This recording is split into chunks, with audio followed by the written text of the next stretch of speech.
चाहे कुमारे मर जाना, लेकिन इन 3 लक्षणों वाली स्त्रियों से कभी विवाह मत करना। नमस्कार दोस्तों, स्वागत है आप सभी का पुनः आपके अपने YouTube चैनल पर। प्रिय दर्शकों, इस वीडियो में आपके लिए लेकर के आए हैं एक ऐसी कहानी जिसमें आपको बताया जाएगा कि अपनी जिंदगी में कुंवारे मर जाना, लेकिन इन 3 लक्षण वाली स्त्रियों से हमेशा बच करके रहना और इनसे कदापि विवाह मत करना। कभी जिंदगी में आप परेशान नहीं रहेंगे। मित्रों, ये कहानी आपको बहुत अच्छी जानकारी और सीख देकर के जाएगी। तो चलिए मित्रों, आपका कीमती समय बर्बाद ना करते हुए अब सीधे कहानी पर ही पहुंचते हैं। प्रिय दोस्तों, एक समय की बात है।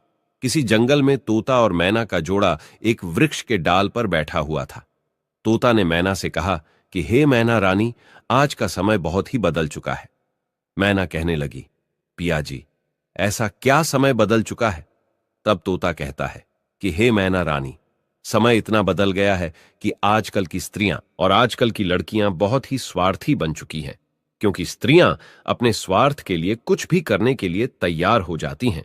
जो काम उन्हें कदापि नहीं करना चाहिए, वो स्वार्थ के प्रति स्त्रियां कर बैठती हैं। मैना कहती है कि पिया जी, मैं तुम्हारी बात से सहमत नहीं हूं।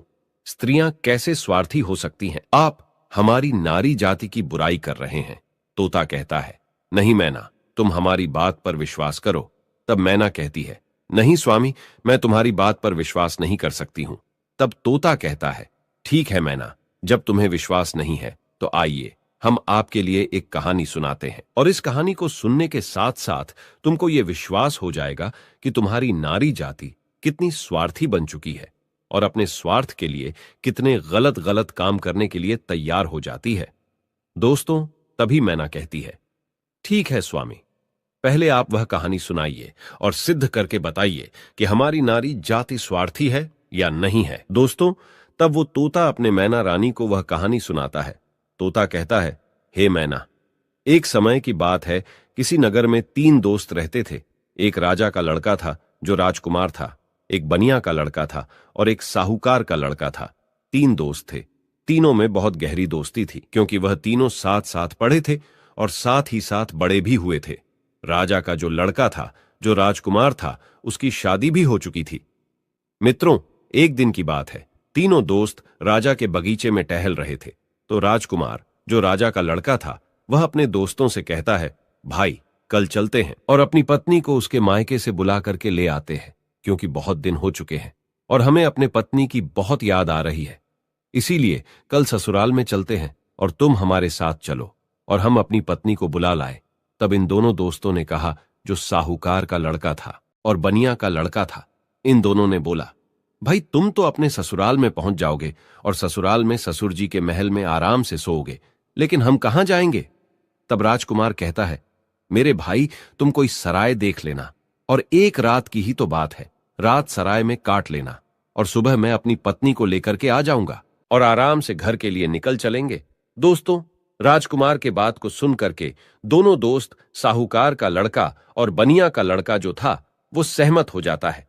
लेकिन बनिया का लड़का जो था, वो बहुत ही चालाक और चतुर था, और जो राजा का लड़का, राजकुमार और साहूकार का बेटा, बिल्कुल भोले और नादान थे। दोस्तों, दोनों दोस्त जब सहमत हो गए तो दूसरा दिन होता है और दोनों दोस्त अपने दोस्त राजकुमार के साथ में वहां से चल देते हैं, और चलते चलते 3 दिन इनके रास्ते में लग गई। और 3 दिन के बाद में राजकुमार अपने ससुराल के पास में जब पहुंचता है, उस नगर के पास में जब पहुंचता है, तो राजकुमार अपने दोनों दोस्तों से कहता है, मेरे भाई, यहां कोई सराय देख लेना और रात उस सराय में काट लेना और मैं ससुराल जाता हूं, सुबह जल्दी आ जाऊंगा। तोता कहता है, हे मैना। राजकुमार इतना कहने के बाद अपने ससुराल के लिए चला जाता है, और इधर साहूकार का लड़का और बनिया का लड़का सराय की तलाश में निकल जाते हैं। ढूंढते ढूंढते उनको एक सराय दिखाई देती है, और सराय के जब समीप पहुंचते हैं तो उन्होंने देखा कि यहां खाने पीने की भी व्यवस्था सही है और रुकने की भी व्यवस्था सही नजर आ रही है। दोस्तों, सराय के दरवाजे पर जब वे पहुंचे तो वहां उन्होंने एक बुढ़िया को देखा। उस बुढ़िया के पास में जाकर कहने लगा, हे माता, हम इस सराय में रात व्यतीत करने के लिए आए हैं और सुबह चले जाएंगे। हमारे लिए इस सराय में जगह दे दो जो हम रात सही से काट सके। दोनों दोस्तों की बात को सुन करके वो बुढ़िया जो थी वो कहने लगी, देखो बेटा, चाहे कहीं भी रुक जाओ, चाहे कहीं भी जाकर के रात काट लो, लेकिन इस सराय में आप ना रुके, इस सराय में आप रात ना गुजारे। तब दोनों दोस्त ने पूछा, ऐसा क्यों माता? तब बुढ़िया कहती है, मेरे पुत्र, इसमें अगर आप रुके तो आप जिंदा नहीं बचेंगे, क्योंकि आपकी मृत्यु हो जाएगी। दोस्तों, इस तरह से वो बुढ़िया जो थी साहूकार के लड़के और बनिया के लड़के को समझा रही थी। तब तक एक बहुत सुंदर लड़की, एक बहुत सुंदर युवती दरवाजे के भीतर उस साहूकार के लड़के को दिखाई दे जाती है। साहूकार के लड़का ने जब उस सुंदर युवती को देखा तब वो उस पर मोहित हो गया और उसके साथ रात में रुकने के लिए वो तैयार था। उतावला हो रहा था कि किसी ना किसी तरीके से हम इसके साथ रात गुजार लें।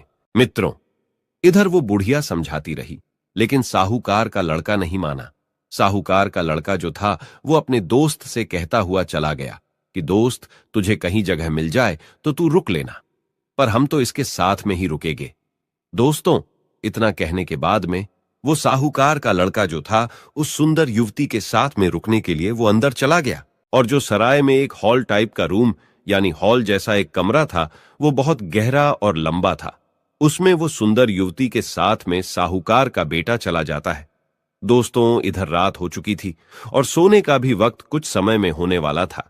दोस्तों, वो तोता मैना से कहता है, इधर साहूकार का लड़का उस सुंदर युवती के साथ में सराय के अंदर चला गया, लेकिन बनिया का लड़का बाहर रह गया, जो बहुत ही चालाक था, वह चतुर था और समझदार था।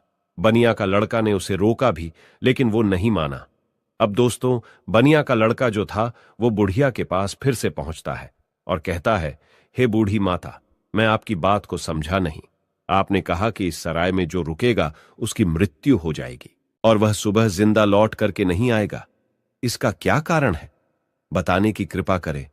मित्रों, तब वो बुढ़िया कहती है, बेटा, तुम उसे रोक रहे थे, लेकिन तुम्हारा दोस्त नहीं माना। मुझे डर है कि वो सुबह आपको जिंदा नहीं मिलेगा। बनिया का लड़का कहने लगा, वही तो मैं आपसे जानना चाहता हूं, माता, बात क्या है? खुल करके बताओ। तब बुढ़िया ने कहा, बेटा, ये जो सुंदर युवती आपके दोस्त ने देखी, जिसके साथ में वह अंदर चला गया, ये सुंदर युवती जो है ये एक वैश्य है और नागिन है। ये रात में अपना रूप बदल लेती है और जिसके साथ ये रात में रुकती है उसी को डस लेती है और उसको मार देती है। इसलिए हमको डर है, क्योंकि जो भी गया वो जिंदा लौट करके नहीं आया। तोता मैना से कहता है। बनिया का लड़का ये सुन करके घबरा गया और कहने लगा, हे बूढ़ी माता, हमें कोई रास्ता बताओ जिससे हम अपने दोस्त की जान बचा सके। तो बुढ़िया कहती है कि बेटा, मैं तुम्हें एक तलवार देती हूं और अगर तुम उस नागिन का वध कर सको तभी तुम्हारा दोस्त बच पाएगा।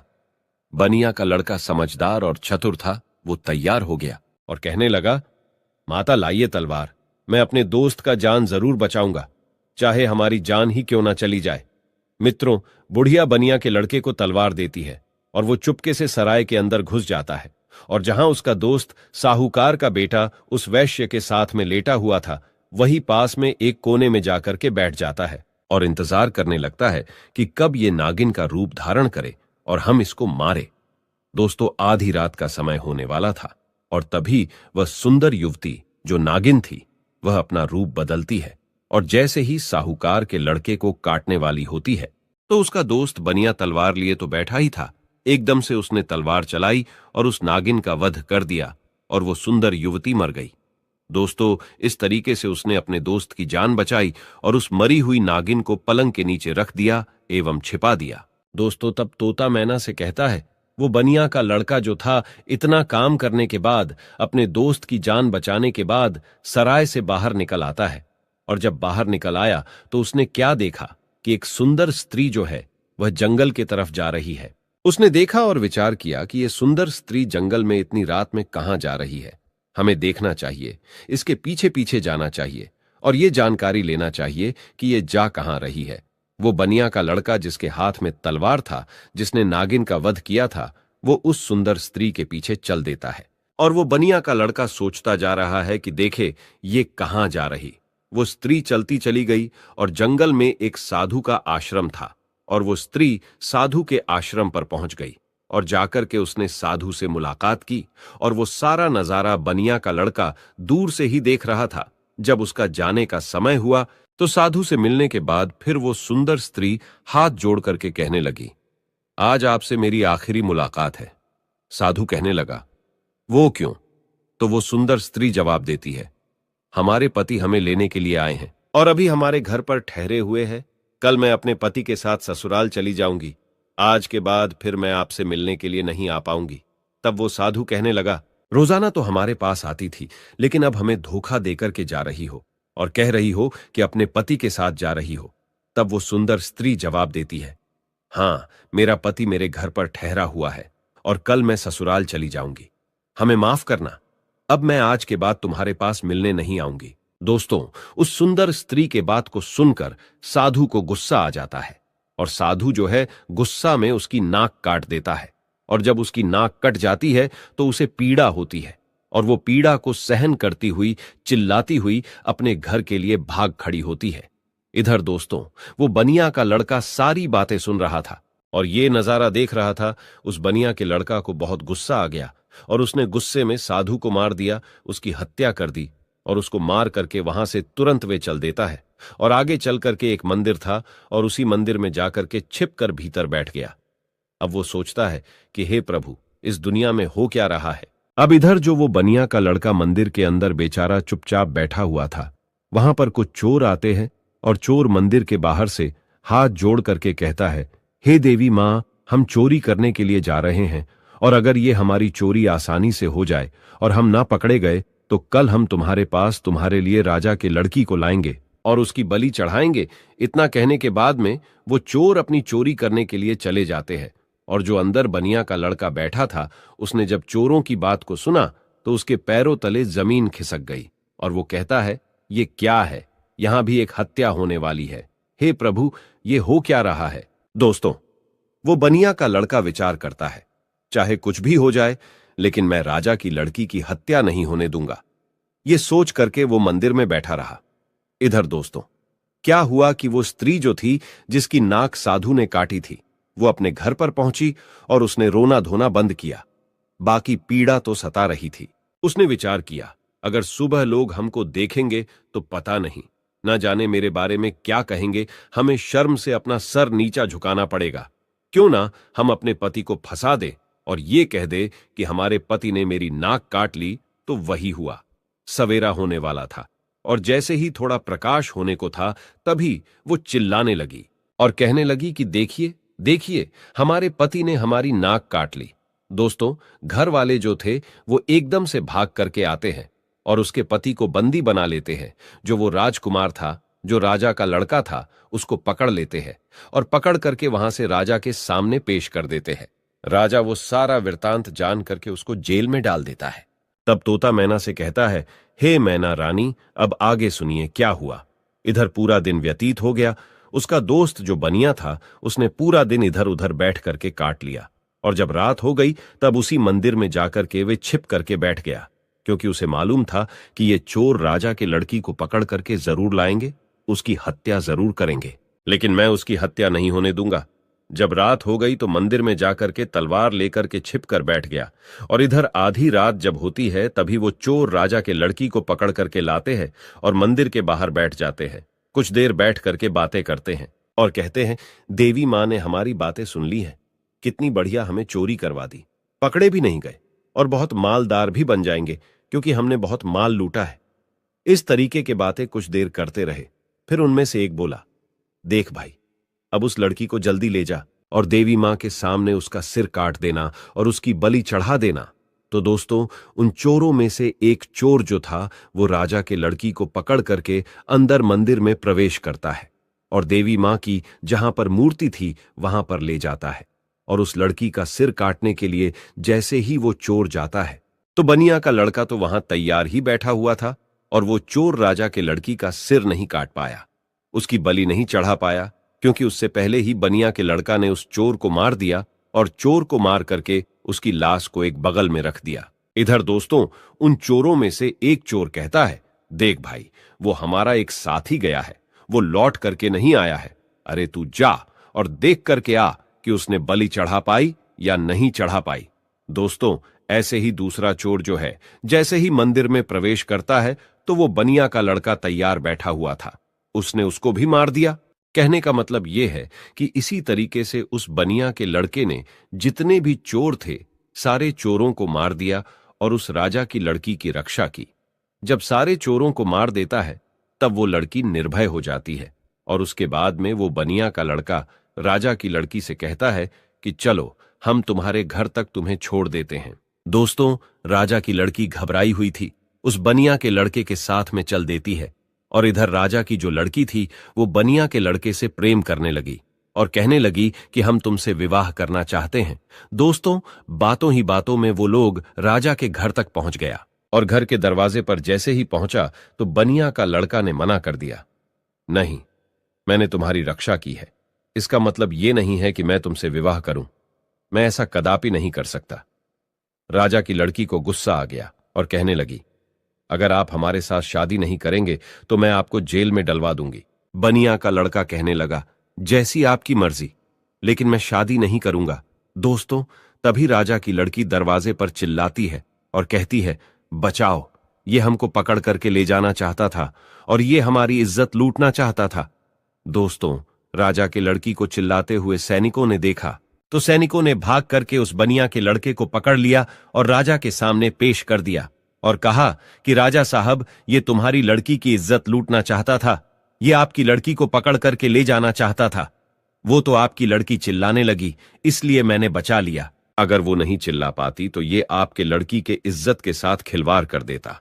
दोस्तों, ये सुनने के बाद राजा को क्रोध आ गया और उसने पकड़ करके उस बनिया के लड़के को जेल में डाल दिया, जहां उसके दोनों दोस्त भी मौजूद थे। जो साहूकार का लड़का था और राजा का लड़का था, वो दोस्त भी उसे मिल गए। साहूकार के लड़का को सराय वालों ने पकड़वा दिया क्योंकि इसने एक वैश्य व सुंदर युवती का वध किया, इसलिए वो भी वहां जेल में मौजूद था। अब तीनों दोस्त जेल में जाकर के मिल जाते हैं और एक दूसरे के साथ में वहां बैठ जाते हैं। इधर दोस्तों, अगला दिन हुआ और वो राजा दरबार में तीनों को बुलाता है, जिन तीनों को राजा ने पकड़ करके जेल में बंद किया था, और उन्हें सजा सुनाने के लिए तैयार हो जाता है। दरबार लगा हुआ था और राजा ने जो साहूकार का लड़का था जिसने वैश्य का वध किया था, उसे अपने पास में बुलाया और उससे कहा कि क्यों रे, तेरा क्या नाम है, कहां का रहने वाला है। तब वो लड़का कहने लगा कि मैं साहूकार का बेटा हूं। राजा कहने लगा, ये बता, तूने वैश्य का वध क्यों किया, उसे क्यों मारा। अब दोस्तों, उस साहूकार के लड़का को कुछ मालूम ही नहीं था जो वो राजा को बता सकता। उसे नहीं मालूम था कि वैश्य का वध किसने किया। वैश्य का वध साहूकार के लड़का ने किया नहीं था। जो उसे मालूम होता, राजा ने फिर पूछा, चुपचाप क्यों खड़ा है, बता कि तूने उस वैश्य का वध क्यों किया। दोस्तों, तब वो साहूकार का लड़का तो नहीं बोल पाया, लेकिन जो बनिया का लड़का था वो कहने लगा, महाराज, क्षमा चाहता हूं जो बीच में हमको बोलना पड़ रहा है। इसे कुछ मालूम नहीं है, इसने वैश्य का वध नहीं किया, क्योंकि वैश्य का वध मैंने किया है। राजा कहने लगा, तो बता तूने क्यों किया, बात क्या है। तब दोस्तों, वो बनिया का लड़का कहता है, हे महाराज, हम अपने दोस्त के साथ में, इसी साहूकार के लड़का के साथ में सराय में रुकने के लिए एक रात गुजारने के लिए गए थे और एक बूढ़ी मां ने मना किया था, इसके अंदर नहीं रुको, क्योंकि जो रुकेगा वो सुबह जिंदा नहीं बचेगा।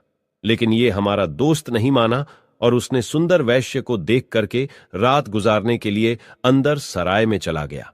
मुझे उस बुढ़िया के द्वारा मालूम हुआ कि ये नागिन है और ये नागिन का रूप में आकर के इसको डस लेती, इसलिए तब मैं तलवार को लेकर के अपने इस दोस्त की जिंदगी बचाने के लिए जहां ये पलंग पर वैश्य के साथ सोया हुआ था, वही एक कोने में जाकर के बैठ गया।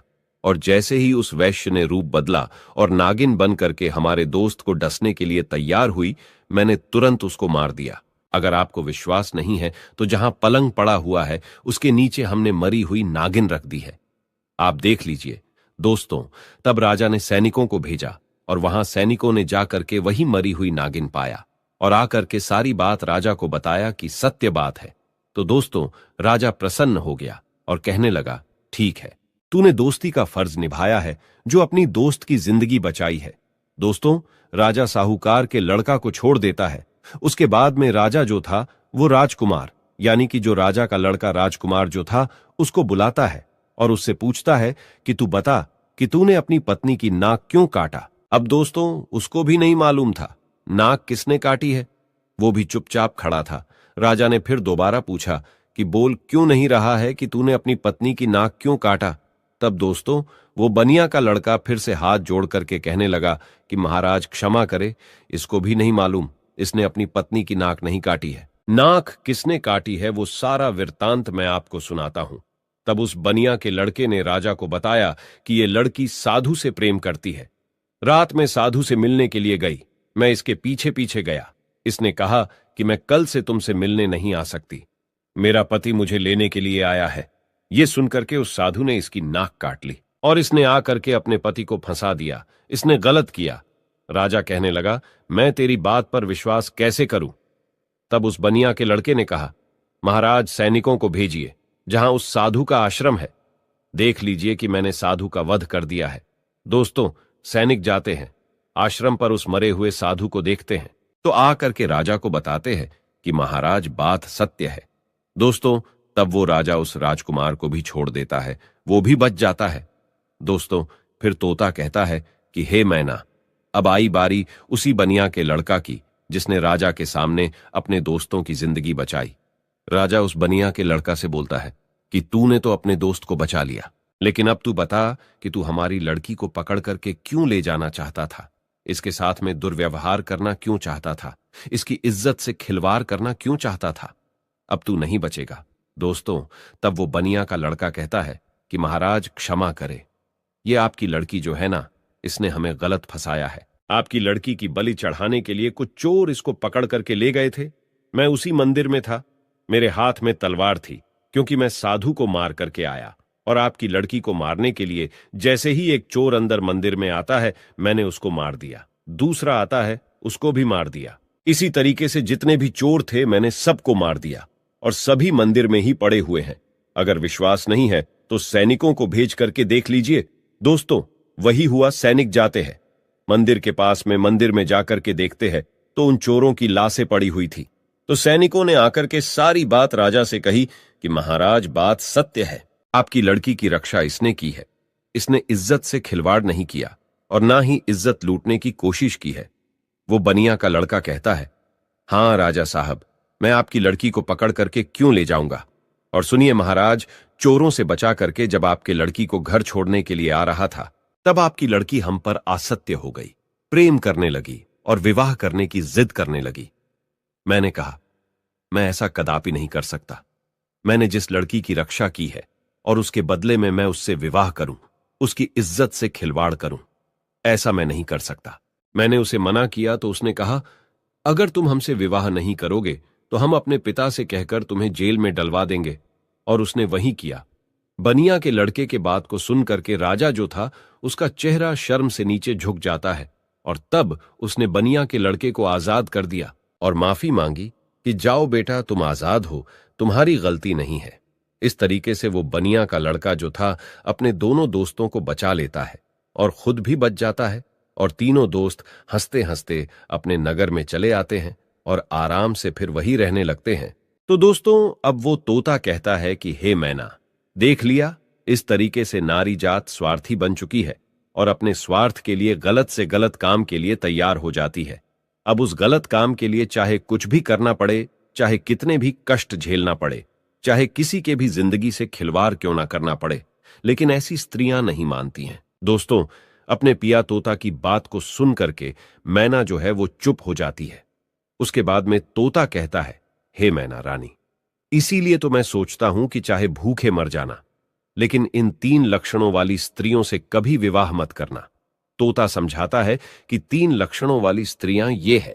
पहली, वो जो पति होकर के भी पराये पति से हित करे और पराये पति से छुप छुप के मिलने के लिए जाए, अपने पतिव्रता धर्म को भूल जाए और उसके साथ में हवस का शिकार बन जाए। तो ऐसी स्त्री से हमेशा बचना चाहिए और ऐसी स्त्रियों से दूर रहना चाहिए। और दूसरी स्त्री वो है जो एक स्त्री तो है, लेकिन वेश्यावृत्ति के तरह जिंदगी गुजार रही है, नागिन की तरह रह रही है। अब उसे अपने हवस के इच्छा पूर्ति के लिए चाहे अपने पति का ही कत्ल क्यों ना करना पड़े, लेकिन वो कर बैठती है और नागिन की तरह अपने पति को दस करके उसे मार डालती है। तो ऐसी वेश्यावृत्ति के लक्षण वाली जो स्त्रियां हैं, इनसे दूर रहना चाहिए, इनसे कदापि विवाह करने की इच्छा नहीं रखना चाहिए। और तोता बोला, हे मैना, तीसरी स्त्री वो है जिसकी जान अगर कोई बचाए और अगर वो मरने के लिए जा रही हो और उसकी अगर कोई जान बचा ले, और ऐसे में वे मददगार को ही झूठा फंसा दे और उसी मददगार से विवाह की इच्छा करे, उसी से दुर्व्यवहार करने की इच्छा करे और फिर उसको झूठा फंसा करके उसको मरवा डाले या उसे जेल में बंद करवा दे या उसे सजा दिलवा दे। तो ऐसी स्त्रियों से भी हमेशा बच के रहना चाहिए। इनका कोई भरोसा नहीं है कि किस वक्त तुम्हारी जिंदगी को ले बैठे। तो दोस्तों, मेरे कहने का तात्पर्य यह है कि यह कहानी हमें यही सिखाती है कि चाहे जीवन में कुमारे मर जाना, लेकिन इन 3 लक्षणों वाली लड़कियों से हमेशा दूर रहना, बच करके रहना। कभी जिंदगी में फंसोगे नहीं और कभी जिंदगी में दुखी नहीं रहोगे और तुम्हें कभी भी जिंदगी में रोना भी नहीं पड़ेगा और पछताना भी नहीं पड़ेगा। तो प्रिय मित्रों, कैसी लगी आपको ये कहानी? अगर कहानी अच्छी लगी है, पसंद आई है, तो कमेंट बॉक्स में जरूर बताना और हो सके तो अपने मित्रों को भी शेयर करना और हमारे चैनल को सब्सक्राइब अवश्य करना। और दोस्तों, सच्ची श्रद्धा से कमेंट में जरूर लिखे जय श्री राम, जय हनुमान। साथ ही देवों के देव हर हर महादेव सदैव आप पर अपनी कृपा बनाए रखे। प्रिय मित्रों, वीडियो को अंत तक देखने के लिए धन्यवाद। जय श्री राम।